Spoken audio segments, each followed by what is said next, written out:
Bac Métropole Physique-Chimie, jour 2, 18 juin 2025, exercice 1, petit 1, question 1. Donc ça, c'est la première question d'un exercice. Et dans cet exercice 1 de ce bac de physique, on nous présente un circuit qui comprend un générateur, une résistance et un condensateur, voilà, de capacité C, une résistance de valeur R et un générateur qui fournit une tension E. Donc, ce qu'ils nous disent dans cet exercice, parmi d'autres choses, parce que je n'ai pas tout mis, ils nous disent que la charge du condensateur commence à T égale 0, date à laquelle l'interrupteur est fermé. Donc ici, on voit qu'on a un interrupteur, on ferme l'interrupteur, c'est-à-dire que ce fil-là va se faire connecter avec ce fil-là. Et donc du coup, le courant va pouvoir circuler dans le circuit. Et à ce moment-là, ce qui se passe, c'est que initialement, le condensateur est déchargé et il va commencer à se charger. Et là, il nous demande dans la question 1 d'établir l'équation différentielle ci-dessous vérifiée par la tension UC où tau, la lettre grecque tau, est le temps caractéristique dont on donnera l'expression. Et donc cette équation différentielle qu'il faut que l'on montre, elle doit être de cette forme, d de UC sur d de T plus 1 sur tau UC égale E sur tau. Voilà l'équation différentielle. Alors, ce que l'on va commencer par faire, c'est que l'on va appliquer la loi d'additivité des tensions dans ce circuit. Donc, globalement, quand on circule comme cela dans un circuit, quand on fait une boucle d'un point à un autre, bon, l'addition des tensions vaut 0. C'est-à-dire qu'on parcourt le circuit et chaque tension, on l'additionne, que l'on rencontre, on l'additionne, jusqu'à revenir au point de départ et la valeur de tout cela sera égale à 0. Donc attention, quand une tension est quand on parcourt dans le sens de la flèche, on la prend positivement, mais quand on parcourt dans l'autre sens de la flèche, on la prend négativement. Bon, sinon, il y a une autre règle aussi qui dit que dans un circuit en série, la somme des tensions des dipôles est égale à la tension du générateur. Il y a une autre chose qu'on peut également faire.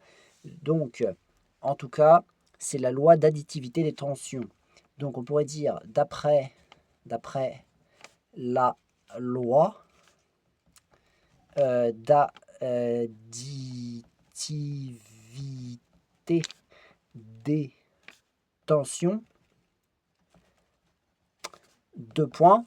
Et qu'est-ce qu'on va avoir comme relation? On va avoir E qui va en fait être égal à UC, la tension du condensateur. Donc la tension du générateur est égale à la somme des tensions des dipôles dans le circuit en série, c'est-à-dire tension aux bornes du condensateur plus tension aux bornes de la résistance UR, que nous pouvons, ici n'est pas représenté, mais si nous le représentons, la flèche sera dans ce sens-là. Et donc on aura UR comme cela, puisque bon, pour que les tensions soient positives, il faut que le bout de la flèche soit vers le plus et l'autre extrémité soit vers le moins. Et ici, puisque la tension du générateur est dans ce sens-là, on voit bien que le plus va être là et que le moins va être ici. Donc, nous avons donc déjà établi cela. Mais ce n'est pas terminé. Alors, ce qu'il faut également savoir, c'est qu'il faut connaître l'expression de la tension aux bornes du condensateur. Et cette tension va être égale à, la tension, enfin la charge Q de la borne du condensateur va être égale à la capacité C multipliée par la tension aux bornes du condensateur. Par conséquent, on va pouvoir exprimer la tension UC qui va, en passant la capacité C du condensateur en farad de l'autre côté, ça va nous donner Q sur C. Voilà, j'ai passé ça de l'autre côté, comme ça j'ai exprimé UC. Voilà, on a donc cette expression-là, voilà, qui va être assez utile par la suite. Voilà. On va aussi exprimer la tension aux bornes de la résistance, UR, qui est égale, comme on le sait d'après la loi d'Ohm, à R multiplié par l'intensité du courant qui circule dans le circuit. Donc, une fois que l'interrupteur sera fermé, l'intensité du courant va de manière conventionnelle du plus vers le moins, comme cela. Donc là, on a I, l'intensité du courant, et la tension aux bornes de la résistance est égale à la résistance multipliée par l'intensité. Bon, très bien, qui circule dans la résistance. On a également une relation à connaître entre la charge positive, enfin la charge de la borne chargée positivement du condensateur qui est Q et I. En fait, nous allons avoir la relation I égale D de Q sur D de T. Voilà. Et puisque nous avons vu que Q est égal à C fois UC, donc C fois UC, on va pouvoir remplacer Q par C fois UC, donc ça va donner, c'est-à-dire c'est la dérivée de la charge par rapport au temps. Et donc je remplace Q par C fois UC, ça va donner C fois UC, comme ça, entre parenthèses, à la place de Q, sur D de T. Mais puisque C est une constante, il va pouvoir sortir de cette expression de dérivée, parce que je rappelle que quand on a une constante fois une fonction, quand on dérive cela par rapport à une certaine variable, ça donne la constante fois la dérivée de la fonction. Et là, la fonction, c'est UC. Donc, je mets la constante devant, qui est la capacité du condensateur, fois la dérivée de la tension, D de UC sur D de T. Voilà. Donc, j'ai exprimé I. Et je vais pouvoir, par conséquent,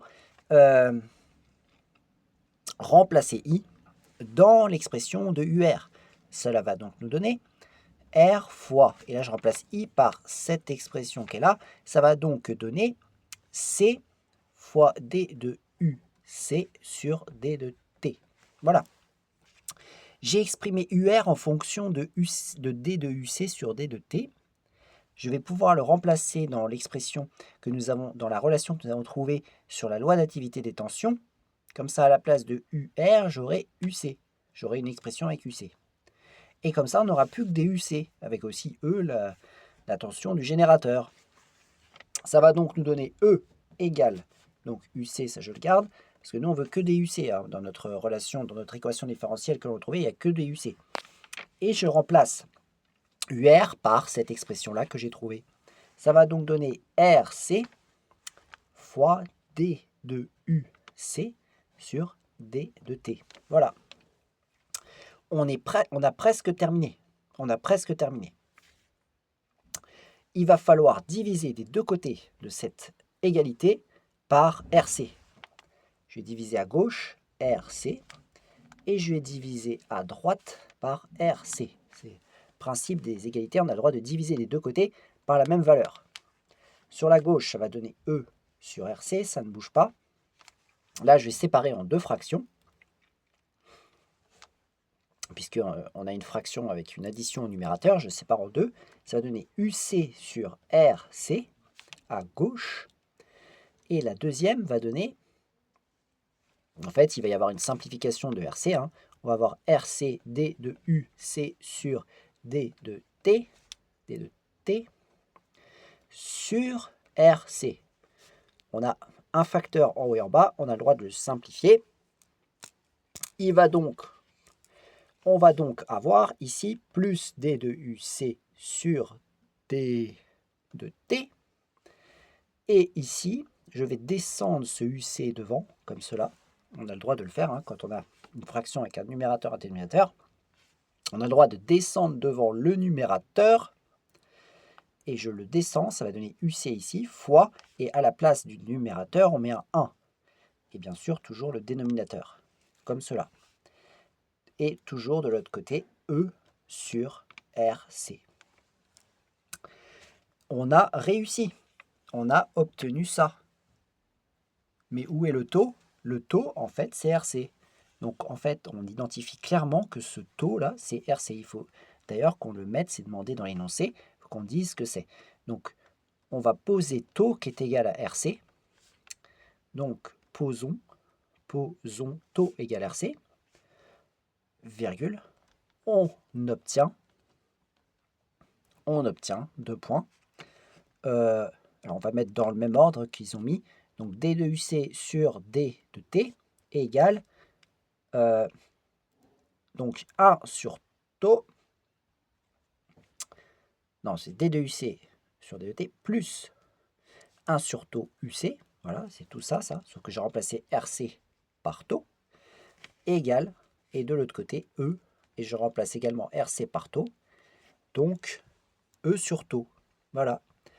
On obtient donc l'équation différentielle vérifiée par UC, qui est la tension aux bornes du condensateur dans ce circuit. Voilà pour l'exercice 1, petit 1, question 1, du bac métropole physique-chimie, jour 2, 18 juin 2025.